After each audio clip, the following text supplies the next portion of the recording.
Come in. Welcome.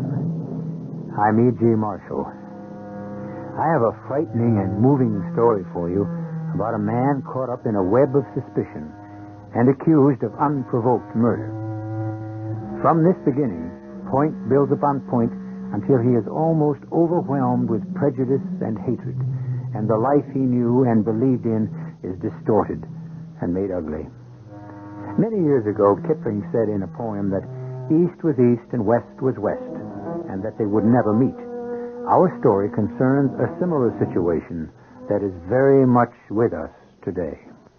Our mystery drama, With Malice, Aforethought, was written especially for the Mystery Theater by Sidney Sloan and stars Carlos Carrasco. It is sponsored in part by Anheuser-Busch Incorporated, Brewers of Budweiser, and Sign-Off, the sinus medicines. I'll be back shortly with Act One.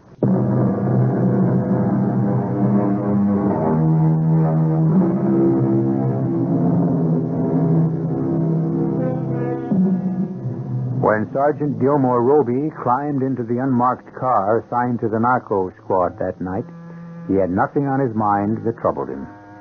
All the way out to the bust, he sat quietly in the car. Oh, of course, there was danger. There always was during a bust. But after nearly 10 years on the force and 100 incidents a year, danger became routine. You knew it was there. You were prepared. You did your job. After all this time, you tried not to get up a sweat. You just couldn't and do your job right. And Gil Roby tried to do his best every time. That's what was expected of him. That's what he was paid for. And then it happened. The thing he had always kept hidden in the back of his mind. Gil? Yeah? You see anything? No. Nothing's moving. Just been talking to the captain. He says they're in there. They're working in there. Windows look dark. No lights. Yeah, painted over, probably. Smoke coming out the chimney. Smell it? Yeah. There's no mistaking that smell.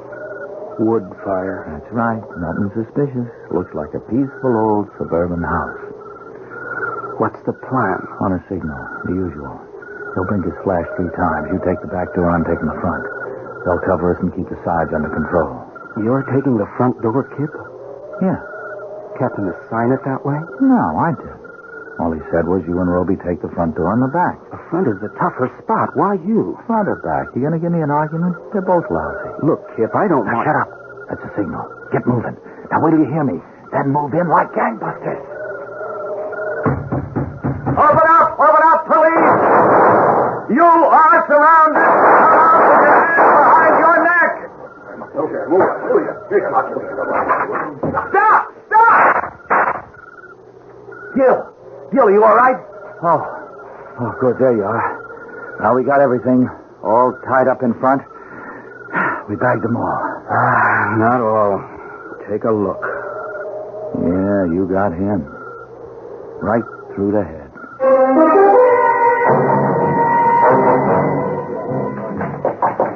Come in. Come in, Sergeant. Sit down. Thanks, Chief. That's your report in your hand? I just typed it up. Signed it yet? I thought you might want to read it first, Captain.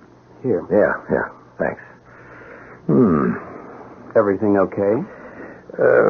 Gil, don't sign this yet. Why? Who's the lawyer for the police welfare organization now? Hendrickson. You know that, sir. Yeah, I thought he'd retired.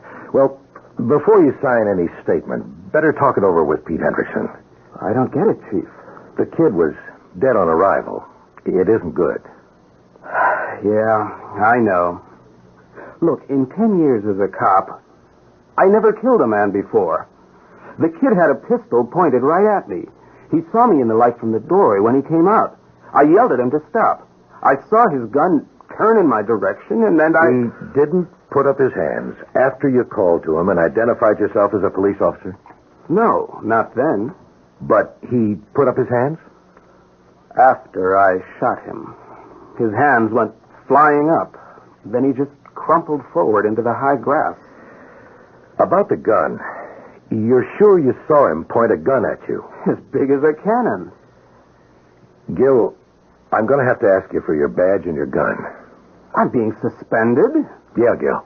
I don't get it. A suspected pusher pulls a gun on me. I defend myself by shooting him. That's the big question, Gil. The dead kid didn't have a gun on him. But he did. He did. The whole area was cordoned off and searched. They went over it with a fine-tooth comb. No gun. No gun.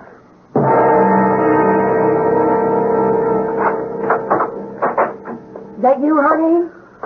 Yeah, Rita. You're later than usual tonight. Poker game at the precinct house? Rita, please go back to bed. Go to bed? Are you crazy? I'm starving. The doctor said my appetite would improve when I got into my 5th month. He wasn't even beginning to state the facts. I'm collapsing. What's the matter, Gil? Rita, I killed a man tonight. Oh, Gil. Oh, Gil, honey. Oh, my darling. Oh, and I'm in real trouble. Trouble? What do you mean, trouble? You didn't just go out and knock somebody off for kicks. It was duty, wasn't it? Yeah, at least that's what I thought. That's the way it started. I don't get you. What are you talking about? Take a look at the paper. I just picked it up at the newsstand. First edition. Trigger Happy Cop. Dead kid. Oh, what's the damn scandal sheet? What do they mean, kid? 19, Rita. He was just a kid. Well, he's 19. Lots of young kids are rotten, stealing, crooked, pushing dirt. What did he do? As far as we know, he didn't do anything. No record, nothing on him. He was suspected of being a pusher, but there was nothing on him to prove it. Nothing on him but a gun. I know you, Gil. You wouldn't take a pot shot at a man without some kind of... Provocation? Yes, provocation. He must have pulled a gun on you. They say he didn't. Who says? I saw a gun in his hand, pointed at me, but it was never found. Well, they didn't look hard enough. They looked all right. Then somebody hid it or took it away or... No. Police were there. No one got near the place until it had been completely gone over. Then how do you explain it? I can't. I saw a gun. Okay. So maybe there wasn't any, and you thought he was aiming at you, and it was dark. I'll leave that defense for my lawyer. Lawyer? You're going to be tried? I don't know. But they couldn't kill me. Yeah, they can. A black cop kills a white kid. How does that sound, Rita?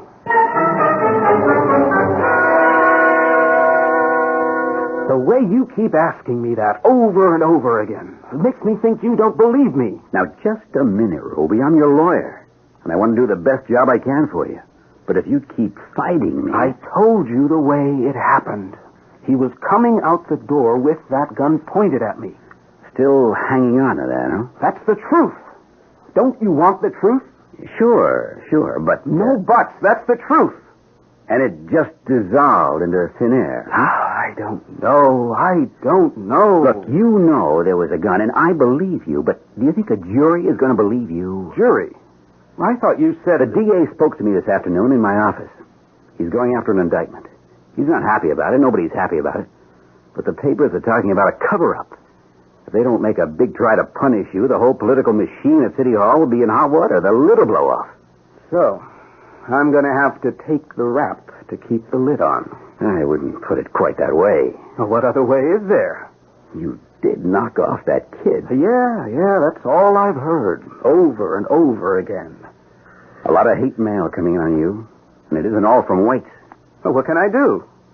Stop trying to fight this thing and start listening to people who know more about the law and public opinion than you do. Meaning you? Yeah, me, the commissioner, the mayor, the DA. Go on. I'm going to put in a plea of, to put it in layman terms, we're going to say that you've been ill lately, suffering from severe headaches, that you've been fed a lot of racist propaganda. We'll bring in psychiatrists, psychologists. No. I won't stand for that. You want to cop a plea? Insanity, right?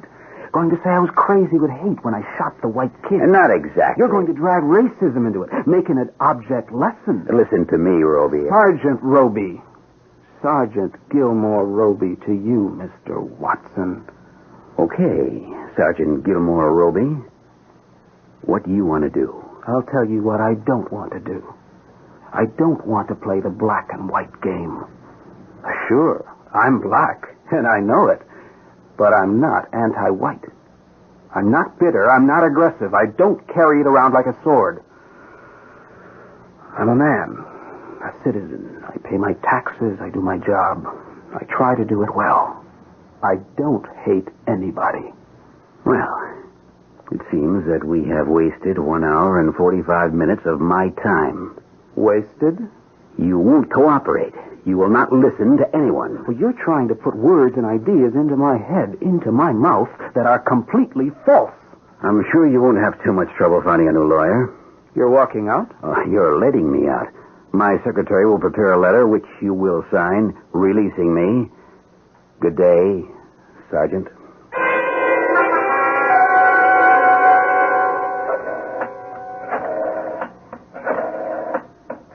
Who are you calling, Gil? I'm trying to reach Kip. It's about the 5th time I've tried to reach him.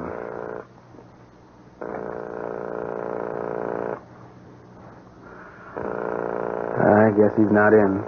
Well, he's married, isn't he? Isn't she ever home? I don't know. You met his wife, Rita. Oh, yeah. Doris, isn't it? Once on that boat ride picnic 2 years ago. She was very nice. You two had a long talk. Yeah, and that was the end of it.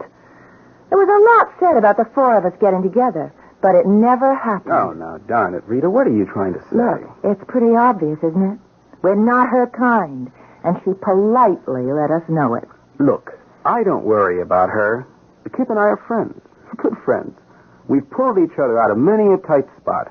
If I can count on anyone in this rotten business I find myself in, I can count on Kip. Well, where is he?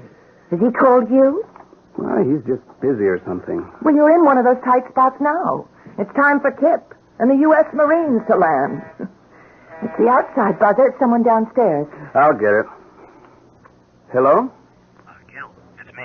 Kip, buzz me in. Sure, Kip.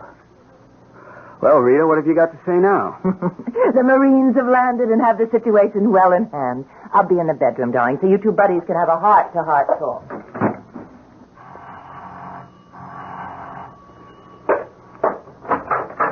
Hiya, Gil. Kip, am I glad to see you. Hi. Come on in, come on. Want a beer or coffee? No, I just had lunch. Well, sit. No, I can only stay a minute, Gil. I got to be on duty in 45 minutes, you know? Yeah. How quickly you forget when you ain't punching the clock. I've been trying to reach you all week. Yeah, I got your messages at the bureau. Called your apartment several times, too. Yeah, my wife told me you called. Yeah?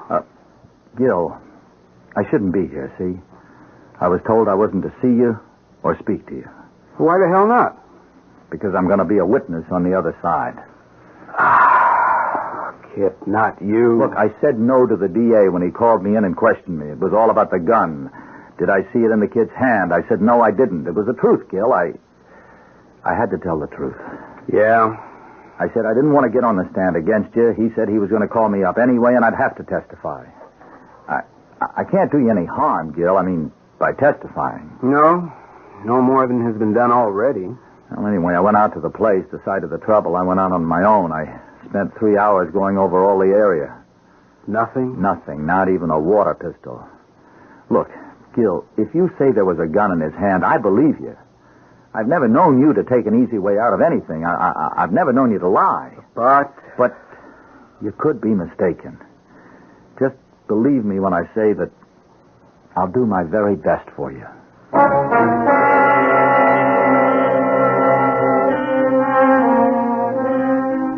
One by one, the pieces are falling into place.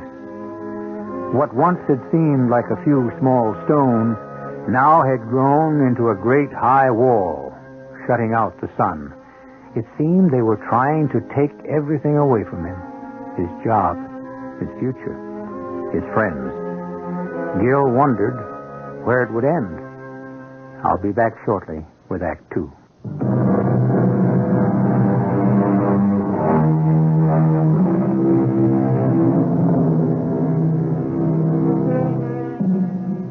Days of silence passed. Gil was so depressed he didn't leave the apartment. Rita brought him the newspapers, which did very little to alleviate the gloom. Then a call came from his superior officer, the head of his division. He was to meet him on a street corner. Sergeant Roby. Ah, yes, Captain. Get in, Roby. This is a no parking, no standing zone. Want me to get a ticket? No, sir. Just drive through the park, Harry. Sergeant Roby and I are having a little conference. Did I keep you waiting long? No, sir. Let's drop the formality, Gil.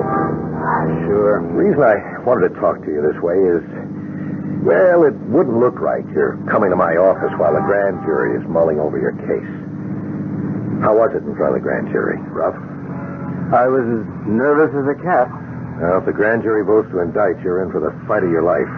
If you lose, it'll mean your job, pension rights, the works. It might even mean a jail sentence if you get a bad break with the jury. Oh, it's getting bigger and bigger. Yeah. I'm so down. I wish I could just quit and run away from it. Don't ever dream of quitting or running. They'd have nailed you to the door. Now, you've got to have a good defense. Who's your lawyer? I understand you're letting Watson go. He's already gone. Just stayed with me through the grand jury hearing. Good. I never did like that political hack. You got to get a good lawyer, an honest guy, not a shyster playing all the angles. Do you know of one? Remember, I'm just a cop, living on a cop's salary. I can't pay a big fee. Oh, the PWO will help you with that. Let me worry. About me? About you, about every other man under me. I'm responsible to them and for them. And this whole business has thrown a gray cloud over our entire department. Gil, not only was a man killed in that raid, the raid was a washout. A washout? Every man picked up has been released. Lack of evidence. But they all had records. Narcotics? Yeah, but we found nothing. The house been searched? Taken apart board by board. Oh, incidentally, the mother of the kid you shot is suing the city and you. That's all I need. You know, if we'd found the place loaded with heroin, this would all sound very different in the papers. Even your business would be treated as regulation police work. You see, you can't afford to fail. Gil, if you do, they're waiting to flatten you. Well, they've certainly been after me. Where can I drop you? The next bus station. And thanks for everything. Especially wanting to see me. Well, cheer up. We'll beat him yet. I hope.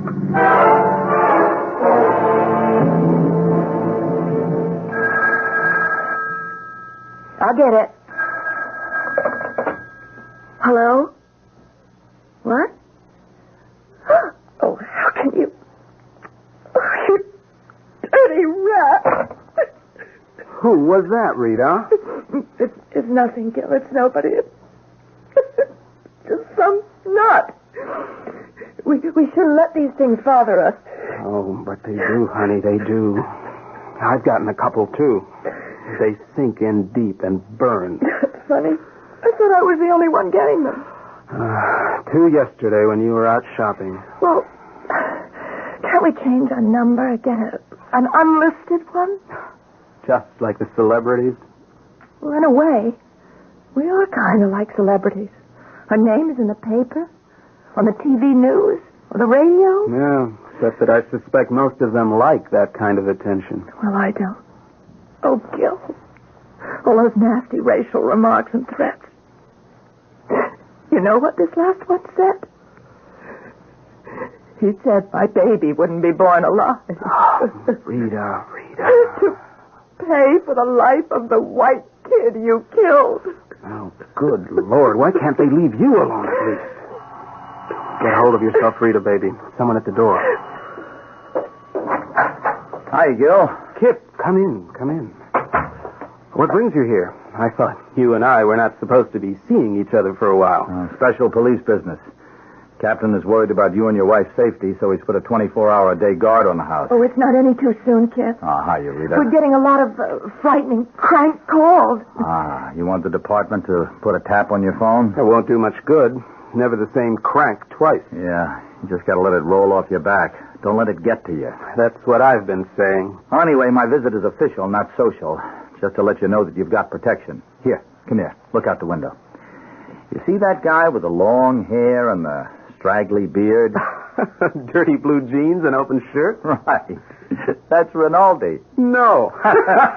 Gino Rinaldi. Yeah. The best dressed man on the force. A great disguise. He hates it. Next shift, you'll have Herman Goldberg, and I'll be on the midnight 8 a.m. I requested it. I figured if there was going to be any nonsense, it would occur then. Ah, Kip. It's good to know you'll be around. Oh, it takes a load off my mind. Thank the captain for this. I bet it was your idea. Maybe. I don't remember. It is kind of strange that nothing was found that night. It might still be there. Well, they got the police pretty well hanging on the ropes. No place was searched the way that was. But in my spare time, I'm going to keep an eye on it anyway. Yeah. They might just be waiting for everything to die down. All the noise and publicity. And then go back and get it. Maybe. Well, I'm going to run now. Keep your chin up. Something good will happen. Bye, Rita. Hey, how long now? 1,000,000 years. Oh. No, 3.5 months. But it feels like 1,000,000 years. No time at all. You'll do it standing on your hands. And remember, I'm putting in my bid for Godfather. I'm first, huh? Well, we'll take the matter under advisement, Sergeant Kipnis.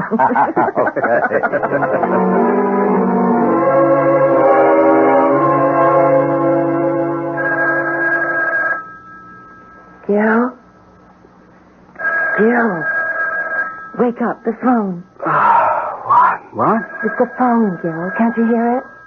Yeah. What time is it? 2:10. You think it's one of those prank calls? Oh, I hope they're not starting them at night now. Well, there's one way to find out. I'm coming. Calling at this hour. Hello? Sergeant Gilmore Roby? Speaking. Sorry to disturb you at this hour, Sergeant. What do you want? I want to help you. What is this, some kind of joke? This a crank call? Well, just forget it. You've had your fun. Some darn fool waking us up at this hour of the night. Okay, go on. Let's have it. I'm afraid there's some misunderstanding, Sergeant Roby. I'm serious when I say I want to help you. Yeah? And you are definitely in need of a friend. Well, go on. Let's hear what you have to say. I can't say it over the phone, Sergeant, for obvious reasons. Well, the phone is not tapped, if that's your obvious reasons. I'm happy to know that. But I still would prefer a face-to-face meeting. Why? One can speak more openly, more to the point. Suppose I won't bite. As a matter of fact, I haven't even smelled the bait yet. 50,000 in small bills. That sound tempting? That's the bait, huh? Well, what's the hook? I'm prepared to discuss that in complete detail. When? In 30 minutes. But it's almost 3 a.m. Look, before I rush into anything... You are on the hook right now, Sergeant. It's my intention to get you off of it. How? Meet me in 30 minutes at the corner of Quentin Street and 4th. I think you know the neighborhood. I walked that beat for 2 years. Then you know there's a public phone on the corner, the southeast corner. Yeah? You will receive further instructions in a call to you on that phone. You are not to tell anyone where you're going. You will be watched. Agreed? Agreed. 30 minutes. Take a cab. 30 minutes. What's going on, Gil? I'm going out, Rita. Out? To meet a guy. I don't get it. At this hour? Who? No time to explain. Now, look. Kip is on duty guarding this house. Get to him. Tell him that I am going to be at Quentin and 4th in about 29 minutes from now. Tell him to follow and be careful. I'll leave a message for him in the telephone booth on the southeast corner.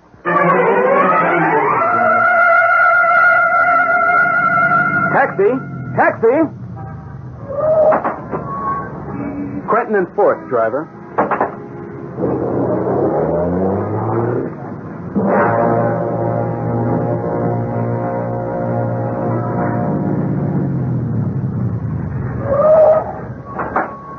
Keep the change.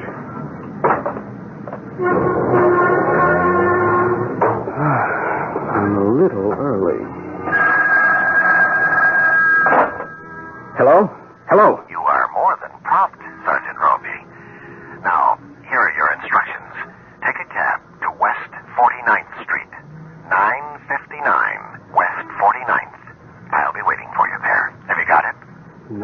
9:59, West 49th. Are you writing? Yeah, so I won't forget. Forget? How could you possibly forget that simple number? I might get it reversed or something. After all, I am kind of nervous. Oh, yes, probably. Well, it shouldn't take you more than 10 minutes to get here this time of night. If I can find a taxi. Yes, that might be a problem. I'll give you an extra 10 minutes. Gotcha. Yes, that might be a problem. Wait till Kit picks this one up. You might have the problem, mister. There. Stuck right on the glass. He can't miss this. Hey, taxi! Taxi! Boy, I'm in luck. Driver, I want to go to... Step in, Sergeant. We're both going to the same address. Let me take you there. You're the guy who... I'm your caller, Sergeant Roby. Come in. That's better. But I thought... I anticipated what you thought, Sergeant Gilmore Roby, and also what you might think. I'm afraid your message left in the phone booth will lead someone on a wild goose chase. Then we're not going to... 9:59 West 49th. Wouldn't think of it. Don't like the neighborhood, especially at night. It was just to prove to you that you couldn't outsmart me.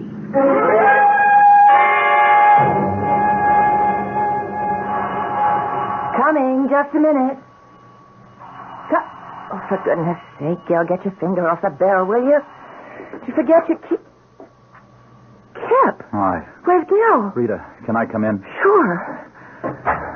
What's the matter, Kip? Where's Gil? I don't know. I went to the phone booth at Quentin and 4th, and just as I got there, I saw Gil hail a cab and get in. I went into the booth and found his message for me stuck on the glass. All it said was 9:59 West 49th Street. Well, that must have been the address he got over the phone. Right. So I called headquarters and alerted them. Told them to send a couple of cars to that address and cover the area. I commandeered a private car, and the guy drove me there. I was there in less than 10 minutes after I got Gil's message. Place was surrounded. And? Well, 9:59 West 49th is an empty lot. The building was torn down over a year ago. But I don't follow you. Why would Gil give you the wrong address? Because he didn't know it was a phony. We've been outfoxed.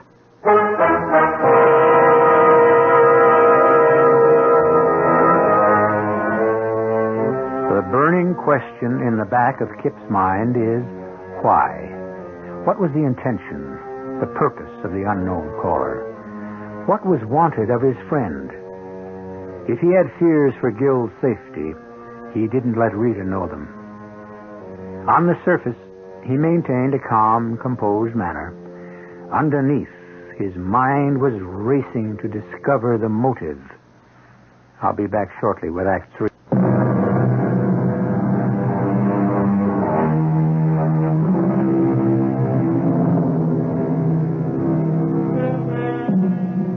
After leaving Gil's apartment, Kip went directly to headquarters and spilled out all he knew to the captain. When he had finished, he looked up to see his superior's face crimson with anger. It was the first time he had seen this usually mild-mannered man lose his temper. I'm holding you responsible, Kipnis. What are we, a one-man operation here? What right do you have to go off... Please, sir. May I explain? I've heard your explanation. You took off on your own and messed up the... I didn't have time to ask for help. Gil had... Sergeant Roby got this call from an unknown source. He told his wife to get to me with the info that he was going to Quentin and 4th to a telephone booth on the southeast corner.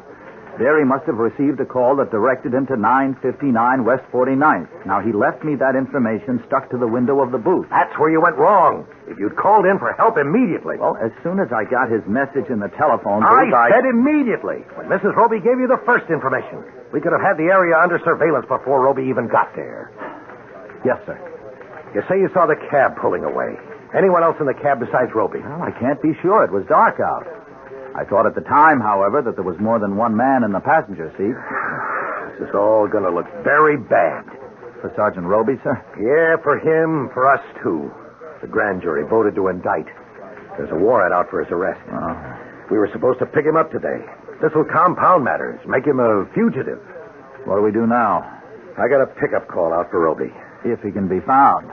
I'm worried about him. So am I. Look, isn't it possible, sir, that this is all kind of a smokescreen to block out the The real objective? What objective? Well, we didn't get anything in that raid. Except trouble. That's right, sir. But we did know that cute little suburban house with the white picket fence and the rose bushes was the distribution center for most of the heroin in this part of the country. That's right. We've been watching it for weeks. Well, what happened to it all? We couldn't find even a used glassine bag. Go on. I believe it's still there. Where, Sergeant? Where? Yeah. The question is, where? After the going over we gave that place, what's left to search? I'm going along in your hunch, Kipnis. That's your assignment from now on. The house. Okay. What about Sergeant Roby? Well, he's my first consideration. I'm working on that myself. I don't get it. You say you want to help me? What's in it for you? Isn't there an old saying about looking a gift horse in the mouth? Don't question it. 50 big ones and a private plane to take me over the border. Brazil, Sergeant. The United States and Brazil have no extradition treaty. They couldn't get you back to stand trial. I still don't see what you have to gain by all this generosity. We want you out, alive or dead. We need the excitement and furor your disappearance will cause. I see. Which do you prefer? Well, that's an easy question. What do you want me to do? Get your wife on the phone. You are to tell her this.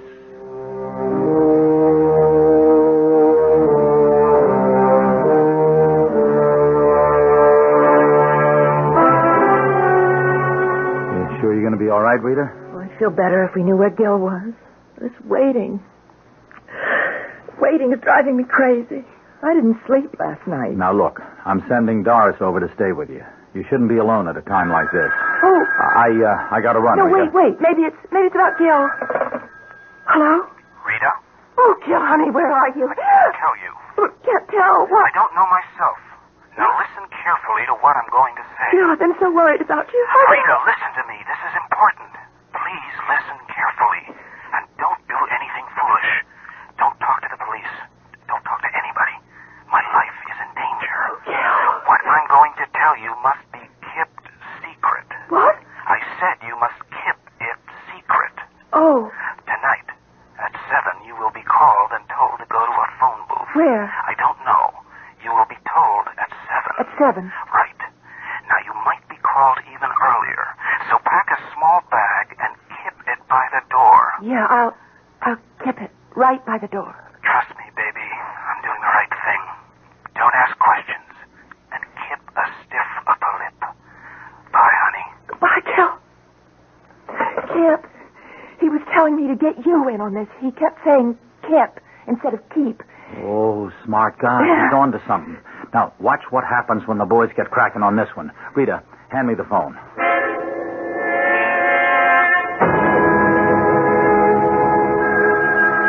That's the call. Kip. Just be calm, Rita. Answer the phone. We'll be listening. Keep him on as long as possible. We may be able to trace it. Pick up the phone. Hello? This is the call you've been expecting, Mrs. Roby. What? Oh, could you speak louder? I can't hear you. Listen carefully. I won't repeat. Leave the lights on in your apartment. Take your suitcase. You will not be coming back. Go to 20th and 3rd. There is a phone booth there. Wait, okay. Could you repeat that? No, I will not repeat. Have you got that, or shall I ring off? No, I've got it. Be there in 20 minutes. Wait there for a call. Oh, wait, He's hung up. We recorded the call, Rita, but we didn't have enough time to trace it. Technician thinks it was from a public phone. Oh, what do I do now? Just as he says. Go to 23rd Street and... 20th and 3rd, Kip. Oh, good girl, Rita. You're calmer than I am. Now, look. There's a taxi waiting to pick you up, driven by a cop, so you won't feel deserted. The order has gone out to a special squad who already have the information. They'll be all around when you get there. As soon as you get the directions over the phone, pass them along to a cop who will identify himself. Rita, good luck.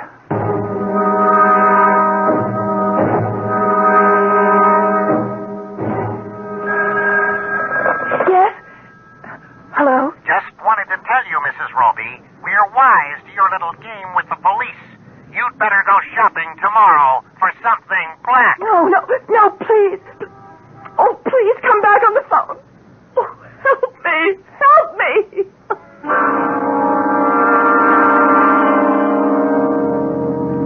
Driver? Yeah?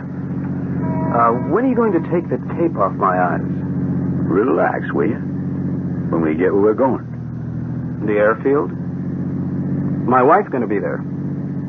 Is that what you've been told? Yes. So, she'll be there. Where's the man Where's your boss? Who do you mean? Well, the man who arranged all this. Why do you want to know? Why? Well, he owes me $50,000. That's a good reason. 50 G's. That's a lot of bread, mister. What for? Well, what does it matter to you? Is he going to be at the airport? How should I know? He don't tell me his business. We are going to a flying field, aren't we? That's what they told you. Brazil, wasn't it? Yeah, that's right. Must be some mistake. Mistake? I didn't have no orders to go to no flying field. What orders did you have? Yeah. I better tell you about that. It's time. Okay, Sergeant Roby. This is it. Get out. Are we there? You are. Oh, pardon me. I forgot to introduce myself. You know me. You've probably seen my pictures in the paper. I'm the brother of the kid you knocked off. What? The boss gave me a bonus. He said I could have you. This is for my brother. Oh!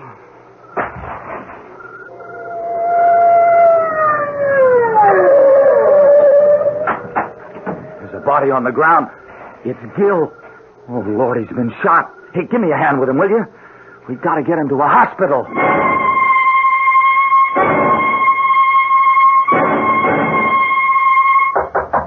Come in. Oh, Kip, come in. Well, how's the patient? Hiya, Kip. Hey, is that you under all those bandages? He was a lousy shot. Second try hit me in the chest. He was aiming at the head. You sure had me worried when we picked you up. I don't get it at all. How did you know where to find me? A tip. An anonymous tip. And guess who Mr. Anonymous was? That guy who kidnapped me? Right. Emil Dorcas, a biggie in the dope business. Diversionary tactics to send us off on something while the big job was being done. Your kidnapping. The business with Rita. Big job. The dope. It was there all the time. In the well. See? We never thought of that. The phony well in the back? Yeah, that cute little phony well behind that cute little suburban house, behind that cute little white picket fence. Over $2 million worth of white powder poison at the bottom of it. And we took that house apart board by board. It was right out there, almost in plain sight. Yeah, but you see, they couldn't come and get it.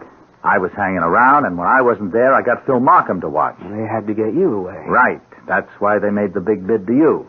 Oh, I suppose they wanted to get you for shooting Rick Kranzer, but that... Rick Kranzner's big brother nearly got me. And we got him. We got them all. And I heard one of them is turning state's evidence. There's something missing.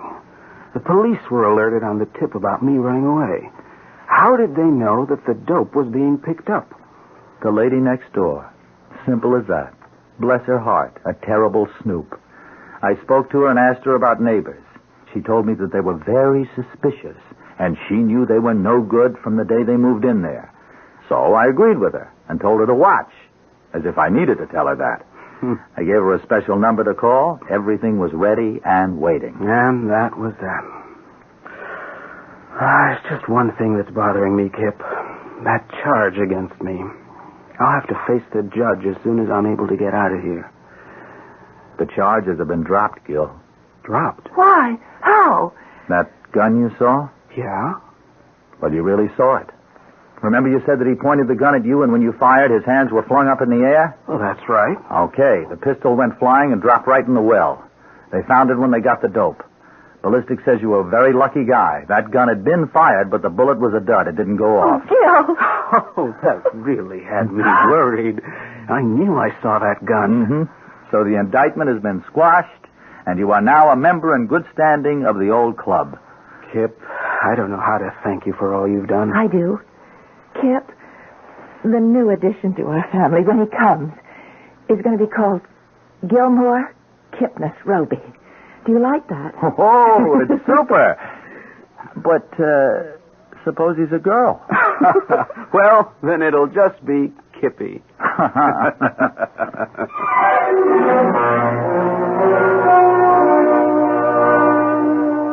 Long time ago, Kipling wrote, "East is east, and west is west, and never the twain shall meet, till earth and sky stand presently at God's great judgment seat." Well, perhaps times have changed since that poem was written. Perhaps today we all can like and understand one another, despite the difference in creed, color, and birth. Gil Roby and his very good friend Kip had found that possible. I'll be back in a moment.